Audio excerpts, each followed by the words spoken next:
آج ایک قطرہ بھی کافی ہوگا، اج ساہ بھی نہیں کھلے راہ بھی نہیں، انج ٹوک انوکھڑے ٹوکدے نہیں، ٹر پویں تے فاصلے مک جاندے، گھر بیٹھے پینڈے مکدے نہیں۔ آج قدم قدم چلیں گے، ماضی کے گناہ تو ایک آنسو سے دھوئے جا سکتے ہیں نا۔ وہ ایک فقیر تھا، بازار میں کھڑا رو رہا تھا، تو کسی نے روک کے کہا بابا کیا ماجرا ہے، کسی نے مارا ہے، کیوں رو رہے ہو؟ اس نے کہا نہیں کوئی ایسی بات نہیں، ان لوگوں کے رویے نے رلا دیا۔ کہا کیا مطلب؟ کہا بازار سے گزر رہا تھا، ان لوگوں کو دنیا میں کھوئے ہوئے دیکھا تو میرے دل میں ترس جاگا، تو میرا خیال یہ ہوا کہ ان بندوں کی رب کی صلح نہ کروا دوں۔ تو میں نے پھر اس سے بات کی، تو آواز آئی ٹھیک ہے لے آ ان کو میری چوکھٹ پہ، ایک آنسو سے سارے گناہ معاف کر دوں گا۔ میں بڑا خوش ہوا، میں ان سے بات کی، یہ الٹا میرا مذاق اڑانے لگے، جا بابا کام کر، تجھے کیا پتا دنیا داری کیا ہوتی ہے۔ تو وہ تو مان رہا تھا، یہی نہیں مان رہے، تو مجھے ان کے رویے پہ رونا آ رہا ہے۔ وہ کہتا ہے میں بخشنے پہ آمادہ ہوں، ہم تو مائل بکرم ہیں، کوئی سائل ہی نہیں، راہ دکھلائیں کسے، راہ رب منزل ہی نہیں، جلوائے طور تو موجود ہے، کوئی موسیٰ ہی نہیں۔ وہ تو کہتا ہے میں معاف کر دوں گا، لیکن یہ عجیب ہے کہ یہ آمادہ ہی نہیں ہے، یہ مان ہی نہیں رہے۔ تو مجھے ان کے رویے پہ افسوس آ گیا، ان کے رویے پہ رونا آ گیا، اس لیے میں رو رہا ہوں، ورنہ نے مجھے مارا نہیں، کوئی تکلیف نہیں پہنچائی۔ خیر اگلے دن وہی بزرگ قبرستان کے قریب سے گزرے تو دیکھا کہ وہ بابا قبرستان میں کھڑا رو رہا ہے، تو پھر روک گئے کہ بابا بازاروں میں بھی روتا ہے، قبرستانوں میں بھی روتا ہے، آج کیا ماجرا ہے؟ کہا آج بھی میرا ماجرا کل والا ہے۔ کہا کیا مطلب؟ کہا کل بازار سے گزر رہا تھا، ان کو دنیا میں کھوئے ہوئے دیکھا، میرے دل میں ترس جاگا، تو میرا خیال ہوا ان بندوں کی اور رب کی صلح کروا دوں، تو وہ تو مان رہا تھا، وہ بندے ہی نہ مانے، تو آج میں ادھر آ گیا۔ میں نے کہا چلو ان سے بات کرتے، آج میرا خیال یہ ہوا کہ قبرستان والوں کی اور رب کی صلح کروا دوں۔ تو کہا پھر آج کیا بنا؟ کہا آج یہ مان گئے ہیں، وہ نہیں مانتا۔ تو صاحبو آج وہ مان رہا ہے، آج ہم مان جائیں۔ میں نے کتب میں پڑھا ہے کل قیامت کے دن نیکوکار بھی پچھتائیں گے۔ بدکاروں کا پچھتانا تو سمجھ میں آتا ہے، نیکوکار کیوں پچھتائیں گے؟ جب اپنے اچھے اعمال کی جزا دیکھیں گے تو پچھتائیں گے، جو چند لمحے ضائع کر دیے وہ بھی کیوں ضائع کر دیے۔ قیمتی زندگی ہے، یہ ٹوٹتی سانسیں، ان کی قدر کیجیے۔ ایک بزرگ فرماتے ہیں کہ مجھے اس بات کی سمجھ نہیں آتی تھی کہ جو قرآن نے کہا ان الانسان لفی خسر، بے شک انسان خسارے میں ہے، تو میں سمرقند کے بازار سے گزر رہا تھا تو وہاں ایک آدمی پھٹے پہ برف رکھ کے بیچ رہا تھا اور ساتھ آواز لگا رہا تھا۔ آج کل تو یہاں وہ پاپڑ بیچنے والے بھی کوئی آواز لگاتے، تو وہ برف پھٹے کے اوپر رکھ کے بیچ رہا تھا اور ساتھ آواز لگا رہا تھا۔ آواز کیا تھی؟ ارحمو ارحمو الا من یذوب راس مالہ، او گزرنے والوں میرے پہ ترس کھاؤ، میں ایسا تاجر ہوں جس کا راس المال پگھلتا جا رہا ہے۔ چونکہ یہ جو برف ہے ایسا سودا ہے جو گاہک کا انتظار نہیں کرتا۔ آپ کپڑا بیچتے ہیں، آج گاہک نہیں آیا، ہو سکتا ہے کل دکانیں مہنگا بیچ لیں۔ آپ پیٹرول بیچتے ہیں، ہو سکتا ہے کہ کل پڑا 6 روپے اوپر چلا جائے، آپ کا لاکھوں کروڑوں کا فائدہ ہو جائے۔ لیکن آپ اگر برف بیچتے ہیں، آج نہیں بکی تو کل برف ہی نہیں ہوگی۔ تو وہ سل پہ برف بیچ رہا تھا اور ساتھ لوگوں کو دہائی دیتے ہوئے کہہ رہا تھا، او لوگو میرے پہ ترس کھاؤ، مجھ سے برف لیتے جاؤ، میں ایسا تاجر ہوں جس کا راس المال پگھلتا جا رہا ہے۔ تو کہتے ہیں جب اس نے یہ آواز لگائی نا تو میرے قدم رک گئے اور میں اس کے قریب چلا گیا اور میں نے کہا کہ مجھے ان الانسان لفی خسر کا ترجمہ سمجھ میں آ گیا۔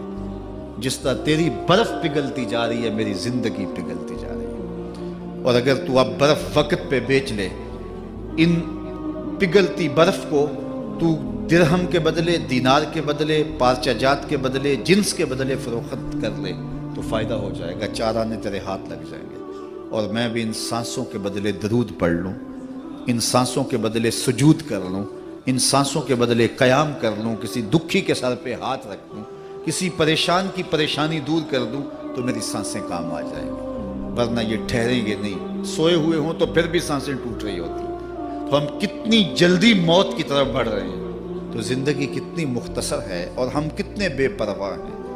آنکھیں اس وقت کھلتی ہیں جب آنکھیں بند ہوتی ہیں، لیکن کیا فائدہ اس وقت کا؟ آج کا پچھتاوا کل کی بہتری کی ضمانت ہے، اور آج کے پچھتاوے سے کل کی زندگی کی خوبصورتی نصیب ہو سکتی ہے۔ اس لیے یہ ڈھلتا ہوا سورج، یہ دیکھیں ابھی جب داخل ہوئے تھے تو سورج ابھی سر پہ تھا، لیکن اب سورج درد غروب سے زرد ہو چکا ہوگا اور چند لمحوں کے بعد وہ نگاہوں سے اوجھل ہوگا۔ میاں صاحب بھی بولے کہ زندگی تیری جو ہے ڈوبتے سورج کی طرح ہے، ڈیگرتے دن گیا محمد اوڑک نو ڈوب جانا۔ تو یہ میں اور آپ لمحہ لمحہ موت کے قریب ہو رہے ہیں۔ اس سے قبل کہ وہ وقت آئے کوئی حجت باقی نہ رہے، مجھے اپنی زندگی کو، آپ کو اپنی زندگی کو اللہ اور اس کے رسول کی چوکھٹ پہ حاضر کر دینا ہے۔ ہمارے میزبان محترم نے کہا والدہ ماجدہ کی بابت، تو آج ان کے اصالِ ثواب کے لیے میں اور آپ جمع ہیں۔ ایک وقت ہمارے اوپر بھی آنے والا ہے کہ لوگ ہمارے لیے جمع ہو رہے ہیں۔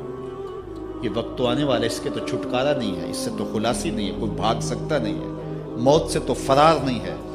تو آج وہ نہیں ہیں، لیکن ان کا سعادت مند بیٹا ان کی یادوں کے چراغ کو روشن کیے ہوئے ہے۔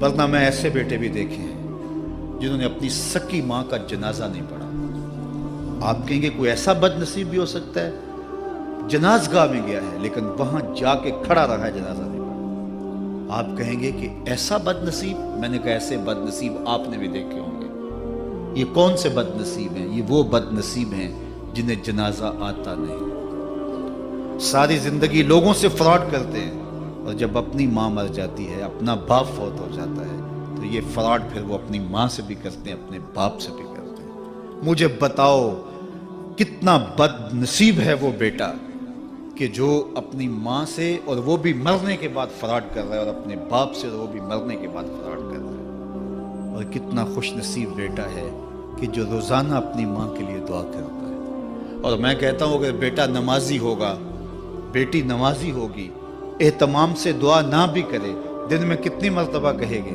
ربنا اغفر لی ولوالدی، اے اللہ مجھے بھی بخش دے، میری ماں کو بھی بخش دے، میرے باپ کو بھی بخش دے۔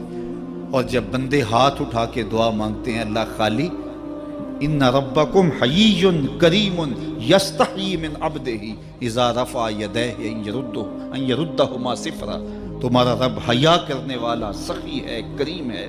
بندے جب اس کے سامنے ہاتھ اٹھا کے دعا مانگتے ہیں، اللہ فرماتا ہے مجھے شرم آتی ہے ان کے اٹھے ہوئے ہاتھ خالی کیسے موڑ دوں۔ انہوں نے میرے سے مانگا ہے، میں بھی نہیں دوں گا تو کس در پہ جائیں گے۔ میں ایک دیہاتی بات کرنا چاہتا ہوں، اتنے لوگ جتنے آپ یہاں بیٹھے ہیں، اتنے لوگ اٹھ کے کسی دنیا دار کے ڈیرے پہ چلے جائیں اور اس سے کچھ مانگیں اور وہ دے سکتا بھی ہو، تو کیا وہ آپ کو خالی لوٹا دے گا؟ وہ کہے گا ڈیرہ داری کی شان کے خلاف ہے کہ اتنے لوگ دروازے پہ آ گئے اور ان کو خالی موڑ دوں۔ تو جب تم اتنے بڑے ڈیرہ دار ہو اور تمہیں اتنی غیرت ہے کہ اتنے لوگوں کو خالی نہیں موڑتے، تو کریم خالی موڑتے؟ آؤ تو صحیح اس کی چوکھٹ پہ جھولی پھیلاؤ تو صحیح۔ پھر دنیا داروں سے مانگنا ہو تو ان کی زبان میں مانگنا پڑتا ہے۔ اللہ سے جس زبان میں مرضی مانگو، عربی میں مانگو، اردو میں مانگو، ہندی میں مانگو، سندھی میں مانگو، اقبال کے لہجے میں مانگو، سادی کے انداز میں مانگو۔ نہیں مانگنا آتا خالی ہاتھ پھیلا دو، وہ بند لبوں کی بولیاں بھی سنتا ہے۔ آؤ تو صحیح اس کی چوکھٹ پہ، اپنے ہاتھ پھیلاؤ تو صحیح۔ دنیا داروں سے مانگے تو ناراض ہوتے ہیں، خدا سے نہ مانگو تو ناراض ہوتا ہے۔ اللہ کل ما یابو بکم ربی لولا دعاؤکم، آؤ نا اس کی چوکھٹ پہ، دستے طلب دراز کرو۔ دنیا داروں سے مانگنے کے لیے وقت چاہیے۔ اس وقت تو صاحب سوئے ہوں گے، اس وقت تو ناشتہ کر رہے ہوں گے، اس وقت تو بیوی بچوں کے ساتھ مشغول ہوں گے، لیکن اللہ سے جب بھی مانگو، پچھلے پہر کنڈی کھڑکاؤ در رحمت کھلا پاؤ گے۔ دن کو مانگو، رات کو مانگو، مانگو تو صحیح، وہ تو اتنا کریم ہے۔ اچھا بت کو سامنے کھڑا کیا ہے اور زلیخا ہاتھ جوڑے بت کے آگے پکار کرتی ہے، روزانہ سے شام کھڑی ہو جاتی ہے، یا صنمی یا صنمی، اے میرے بت، اے میرے بت، بچھڑا ہوا یوسف ملا دے۔ سحر دم تک پکارتی رہتی، عمر بیت گئی، چہرے پہ جھریاں آ گئیں، بڑھاپا طاری ہو گیا۔ ایک دن رات کا پچھلا پہر ہے، بت کے آگے ہاتھ جوڑے یا صنمی کا وظیفہ پڑھ رہی ہے۔ اچانک نیند کا جھٹکا آ گیا، زباں بل کھا گئی، بولی یا سمادی یا سمادی۔ کہا جبریل جلدی جا، یوسف کے گھوڑے کا رخ موڑ دے۔ یا اللہ تجھے تو نہیں پکار رہی، وہ تو بت کو پکار رہی ہے۔ زباں بل کھا گئی، یا صنمی کی بجائے یا سمادی کے لفظ زبان پہ آ گئے۔ کہا جبریل اتنا عرصہ ہوا بت کو پکارتے ہوئے، اس نے کوئی جواب نہیں دیا، آج جیسے بھی اس کے لبوں پہ میرا نام تو آیا ہے، اگر میں نے بھی جواب نہ دیا میرے اور بت میں فرق کیا ہوا؟ تو آؤ آج کی اس مجلس میں ہم ان کی والدہ کے لیے دعا مانگیں۔ اے عرش کے مالک، ان کی والدہ کو حضور کی ماں کا صدقہ جنت کی بہاریں عطا کر، اور ہم اپنے ماں باپ کے لیے بھی دعائیں مانگے۔ اے اللہ ہمارے ماں باپ کی مغفرت فرما، ماں باپ کی قدر کرو۔ میں نے یہ بھی پڑھا ہے جو اپنے والدین کے لیے روزانہ دعا مانگتا ہے، والدین زندہ ہوں تب بھی، فوت ہو گئے ہوں تب بھی، روزانہ ماں باپ کے لیے جو شخص دعا مانگتا ہے ساری زندگی اس کے رزق میں بے برکتی نہیں آ سکتی۔ تو اپنے ماں باپ کو اگر زندہ ہیں تو قدر کرو، فوت ہو گئے ہیں تو ان کے لیے کثرت کے ساتھ دعا کرو۔ یہ گھنا سایہ ہے۔ کبھی آپ نے درخت کو دیکھا ہے کہ ساری دھوپ اپنے پتوں میں جذب کرتا ہے اور نیچے بیٹھنے والوں کو چھاؤں دیتا ہے؟ ماں باپ سارے دکھ اپنے اوپر لیتے ہیں، اپنی اولاد کو آسائش اور راحت پہنچاتے ہیں۔ قدر نعمت زوال نعمت کے بعد ہوتی ہے، جب نعمت پاس ہو تو قدر نہیں ہوتی، جب چھنتی ہے تو پتہ چلتا ہے کہ کتنی بڑی دولت تھی جو چھن گئی۔ میں تو آپ کیا، میری اور آپ کی حیثیت کیا، ماں کی کمی تو آمنہ کے لال نے بھی محسوس کی ہے۔ ایک دن حضور مسجد نبوی میں تشریف لائے، تا حد نظر صحابہ تھے۔ الحاوی للفتاوی میں امام سیوطی نے لکھا ہے حضور کو دیکھا تو ادب سے کھڑے ہو گئے، بس یہ منظر دیکھنا تھا کہ چشمان اقدس سے آنسو چم چم جاری ہو گئے، اور حضور نے ایک ٹھنڈی آہ بھری اور روتے ہوئے کہا لو ادرکت والدی او احدہما، کاش آج میرے ماں باپ زندہ ہوتے۔ انسان نے دکھوں کا دور دیکھا ہو نا، اچانک خوشحالیاں مل جائیں تو پھر انسان یہ آرزو کرتا ہے کہ میرے ماں باپ نے میرا وہ غربت کا دور دیکھا تھا، آج دولت کی چہل پہل بھی دیکھتے، آج میرے آنگن میں بہاریں بھی دیکھتے تو کتنے خوش ہوتے۔ اب حضور جب پیدا ہوئے تھے تو باپ کا سایہ سر پہ نہیں تھا، 6 سال کی عمر تھی، اپنی ماں کے ساتھ حضور مدینۃ المنورہ گئے۔ واپسی ابوا کے مقام پہ حضرت آمنہ کی طبیعت خراب ہو گئی اور انہیں لگا کہ یہ میری بیماری جان لیوا ہے۔ ام ایمن کو بلایا، کہا میرے بیٹے کو بحفاظت امیر قریش تک پہنچا دینا۔ پھر خود حضور کے سر پہ ہاتھ رکھا۔ سیدہ آمنہ سلام اللہ علیہا حضور سے کوئی باتیں کرنا چاہ رہی تھی لیکن ضبط کے بندھن ٹوٹ گئے۔ ابن حشام سیرت کی پہلی کتاب ہے، اس میں تفصیل سے یہ واقعہ موجود ہے۔ جب سر پہ ہاتھ رکھا تو حضرت آمنہ کی آنکھیں چھلکنے لگی اور روتے ہوئے آپ نے چند جملے کہے، کہا بیٹا ہر نئی چیز نے پرانا ہو جانا ہے، ہر باقی نے فنا ہو جانا ہے، میں بھی جا رہی ہوں، وذکر باق، لیکن میرا ذکر نہیں مٹے گا، وولدت طہرا، اس لیے کہ تیرے جیسا پاکیزہ بیٹا چھوڑ